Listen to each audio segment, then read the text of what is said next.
গতকাল কালীঘাটে মমতা বন্দ্যোপাধ্যায়ের বাড়ির সামনে কুণাল ঘোষকে ডিম ছোড়া হয় আর সেই ঘটনায় গ্রেফতার করা হয়েছে দুজনকে।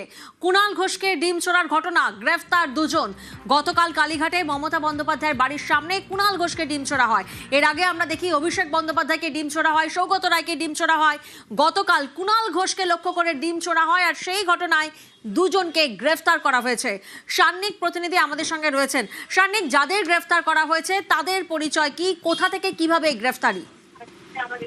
দেখো, যেটা এখনো পর্যন্ত জানতে পারা যাচ্ছে, গতকাল যে ঘটনা ঘটেছিল সেই ঘটনার পরেই যে দুজন ডিম ছোড়ার ঘটনায় জড়িত ছিল তাদেরকে, যেহেতু মমতা বন্দ্যোপাধ্যায়ের বাড়ির একেবারে সামনেই ঘটনা ঘটে, তাই তাদের দুজনকে চিহ্নিত করা সম্ভব হয় এবং একজনের ছবি দেখিয়ে কুণাল ঘোষের তরফে, কুণাল ঘোষ একজনের নাম একেবারে স্পেসিফিক ভাবে উল্লেখ করে তিনি গতকাল রাত্রিবেলায় কালীঘাট থানাতে তিনি লিখিত অভিযোগ দায়ের করেন।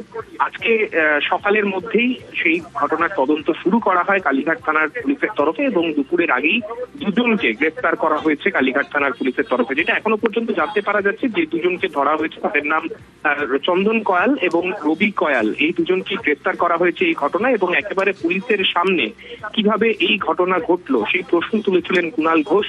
এবং যে সময় এই ঘটনা ঘটে, মমতা বন্দ্যোপাধ্যায়ের, যিনি এ রাজ্যের প্রাক্তন মুখ্যমন্ত্রী, তার বাড়ির সামনে নিরাপত্তার ঘেরাটোপে থাকা একটা জায়গার মধ্যে এই ঘটনা ঘটানোয় স্বাভাবিকভাবেই তিনি নিরাপত্তা নিয়ে প্রশ্ন তুলেছিলেন।